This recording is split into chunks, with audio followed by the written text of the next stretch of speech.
வலியுறுத்துகிறார். மேலும் இந்த அதிகாரத்திற்கு அரண் சேர்ப்பது போல ஒரு குறட்பா அமைகிறது. மேலிருந்தும் மேலல்லார் மேலல்லர், கீழிருந்தும் கீழல்லார் கீழல்லர் என்ற அற்புதமான குறள் நமக்கு இந்த கருத்தை வலியுறுத்துகிறது.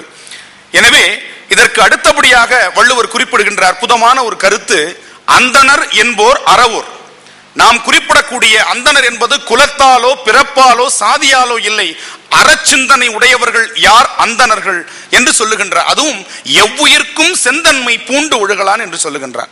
எல்லா உயிர்களிடத்திலும் எவன் ஒருவன் செந்தன்மை பூண்டு ஒழுகக்கூடிய, அன்பின் வழியது உயிர்நிலை என்று வாழக்கூடிய, மனித தத்துவம் என்று சொல்லக்கூடிய மனிதநேயம் இருக்கிறதோ அவர்கள் அந்தணர்கள் என்று வள்ளுவன் மிக அழகாக நமக்கு குறிப்பிட்டு விட்டான். எனவே இக்குறட்பா வழி அந்தணர் என்போர் அறவோர் என்பதும் பிறப்பால் யாரும் அந்தணராவதில்லை என்பதும் பெறப்படுகிறது. அடுத்த நிலையில் நம்முடைய நாலடியாரில் இந்த கருத்து, நல்ல குலம் என்றும் தீய குலம் என்றும் சொல் அளவால் பொருள் இல்லை. நல்ல குலம் என்றும் தீய குலம் என்றும் சொல்லளவல்லார் பொருள் இல்லை.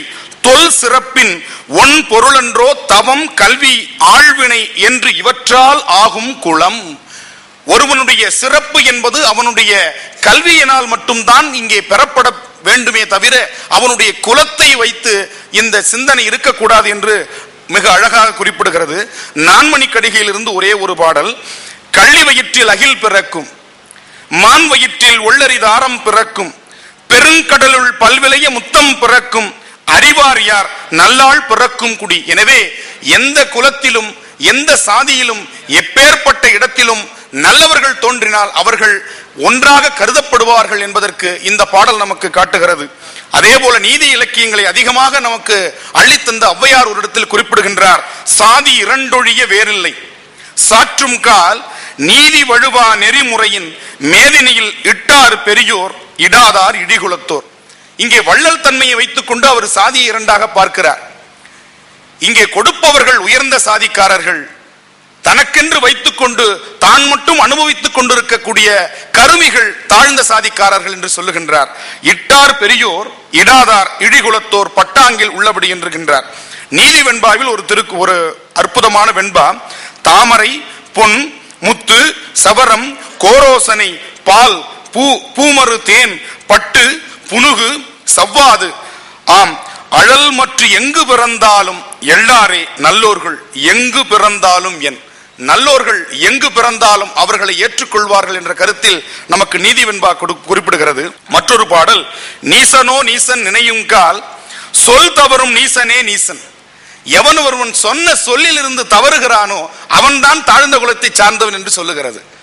எனவே பிறப்பினால் இந்த உயர்ந்தது தாழ்ந்தது என்ற நிலை இல்லை, சொன்ன சொல் தவறுகின்றவன் நீசன் என்று குறிப்பிடுகிறது நீதி வெண்பா.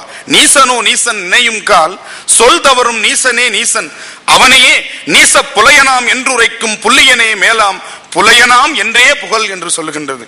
சமய இலக்கியங்கள் நான் முன்பே குறிப்பிட்டது போல தமிழை வளர்ப்பதற்கும் தமிழை தக்க வைப்பதற்கும் இடைக்காலத்தில் மிக கடுமையாக போராடி பக்தி இயக்கம் கண்டவை நம்முடைய இடைக்கால இலக்கியங்கள்.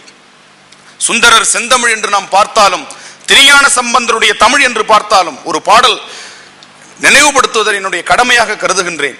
இன்று ழகரம் என்ற ஒரு உச்சரிப்பு, ழகரம் என்ற ஒரு எழுத்து நம்முடைய தமிழ் மொழிக்கு எவ்வளவு அடிப்படை நாதமாக விளங்குகிறது என்பது நம்முடைய திருஞான சம்பந்தர் தேவாரத்தில் பார்க்க முடிகிறது.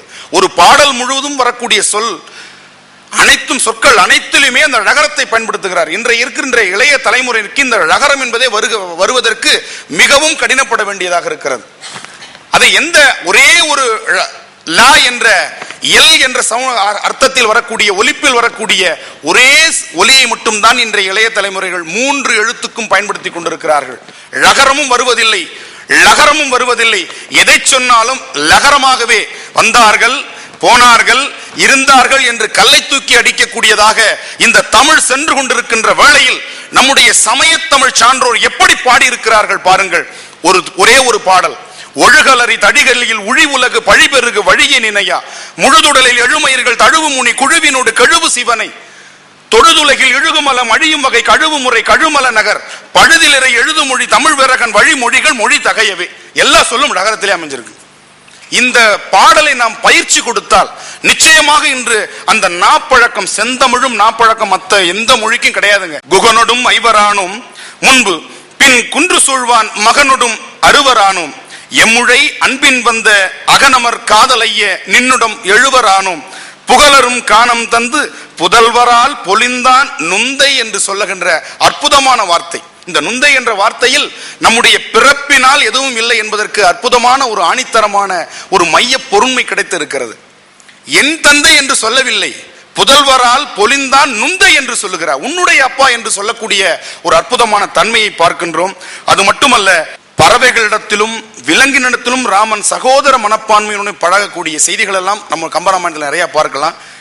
அடுத்தபடியாக பெரிய புராணம் என்னும் காப்பியம் சாதிகளை கடந்த ஒப்பற்ற ஒரு நிலையை காட்டுவதாலேயே தேசிய காப்பியம் என்ற தகுதியை பெற்றதாக நம்முடைய பேராசிரியர் ஆசா ஞான சம்பந்தம் அவர்கள் பெரிய புராணம் ஒரு ஆய்வு என்ற அற்புதமான ஒரு ஆய்வு நூலில் குறிப்பிடுகின்றார். சேக்கிழார் காலத்தில் தீண்டாமை எனும் சாதிய கொள்கை நிலவியதையும் அதை களையவே பல்வேறுபட்ட சாதிகளை சார்ந்த நாயன்மார் வரலாறுகளை பெரிய புராணத்தில் எடுத்துக்கொண்டு அவர்தம் செயலால் சிறப்படைந்த தன்மையை வலியுறுத்துகிறார் சேக்கிழார்.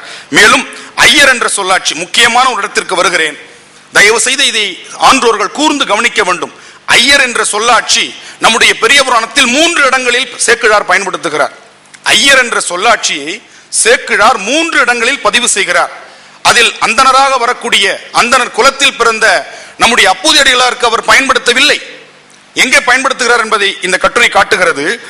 ஐயர் என்ற சொல்லை நம்முடைய சேக்கிழார் திருநீலகண்ட யாழ்ப்பாணருக்கு பயன்படுத்துகிறார். திருநீலகண்ட யாழ்ப்பாணர் என்பவர் பாணர் குலத்தில் பிறந்தவர். அந்த காலத்தில் பாணர் குலம் என்பது இழிந்த குலமாக காட்டப்பட்டது. அந்த குலத்தில் பிறந்த திருநீலகண்ட யாழ்ப்பாணரை ஐயர் என்று அழைக்கின்றார். அதுபோல நந்தனாரை ஐயர் என்று அழைக்கின்றார். அது மாதிரி நம்முடைய கண்ணப்பர், கலைமலிந்த சீர்நம்பி கண்ணப்பரை ஐயர் என்று அழைக்கின்றார். அந்த 3 நாயன்மாரில் இருந்து அந்த சொல் வருகின்ற இடங்களை மட்டும் நான் பதிவு செய்கிறேன். கண்ணப்பரை பற்றி குறிப்பிடும் பொழுது, போர்வலை சிலை தொழில் புறத்திலே விளைப்ப அச்சார்வலை தொடக்கு அறுக்கு ஏகும் ஐயர். பெரிய புராணத்துல ஐயரே அம்பலவாணர் அருளால் இப்பொழுது அணைந்தோம். நந்தனாரை குறிப்பிட்டு சொல்லும் பொழுது ஐயரே என்று அழைப்பதாக வருகிறது. அதே போல திருநீலகண்ட யாழ்ப்பாணரை பற்றி குறிப்பிடும் இடம், ஐயர் நீர் அவதரித்திட்ட இப்பதி அளவுயில் மாதவம் முன்பு செய்தவாறு. திருஞான சம்பந்தர் திருநீலகண்டர் அவதாரம் செய்த தருமபுரம் என்ற தலத்திற்கு செல்லும் பொழுது, நீங்கள் பிறந்ததால் இந்த ஊர் பெருமை பெற்றது என்று சொல்லுகிறார். இந்த ஊரில் இருக்கிற சிவனால் இந்த ஊர் பெருமை பெறவில்லை. இந்த ஊருக்கு நான் திருஞான சம்பந்தர், ஞானப்பால் உண்ட திருஞான சம்பந்தராக நான் வந்ததால் இந்த ஊர் பெருமை பெற்றதாக சொல்லவில்லை. இழிந்தகுலம் என்று சொல்லி ஒதுக்கி வைக்கப்பட்ட திருநீலகண்ட யாழ்ப்பாணரை உடனே அழைத்து சென்று கருவறை வரை அழைத்து சென்று கவி பாடிய திருஞான சம்பந்தர் சொல்லுகின்றார், ஐயரே. யார் சொல்லுகிறார்? திருஞான சம்பந்தர். ஐயரே, நீர் அவதரித்ததால் இந்த பதி பெருமை பெறுகிறது என்று சொல்லக்கூடிய ஒரு பாங்கை நம் பெரிய புராணம் காட்டுகிறது.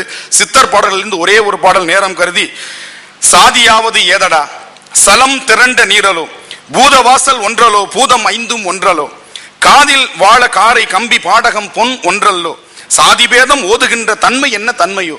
காதுல கழுத்துல நம்ம மாட்டிட்டு இருக்கிற அத்தனை பொன் ஆபரணங்கள் பல்வேறு வகைகளை சுட்டினாலும் அவை செய்யக்கூடிய பொருள், அவற்றை கொடுக்கக்கூடிய பொருள் என்பது தங்கம் என்ற ஒன்றுதானே. அதுபோல மனிதர்கள் எப்படியெல்லாம் வேறுபட்டிருந்தாலும் பிறப்பால் அவர்கள் ஒன்றுதானே என்று காட்டக்கூடிய சிவவாக்கியருடைய பாடல் சித்தருடைய பாடலுக்கு ஒரு எடுத்துக்காட்டாக காட்டலாம். இறுதியாக வள்ளலாருடைய பார்வையில் இந்த பிறப்போக்கும் என்ற ஒரு தன்மை எப்படி இடம்பெறுகிறது என்பதோடு என்னுடைய கட்டுரை நிறைவு செய்து கொள்வேன். சாதி மத வேற்றுமைகள் வெறியாக மாறி மக்களை துன்படுத்திய காலத்தில் தோன்றிய வள்ளலார்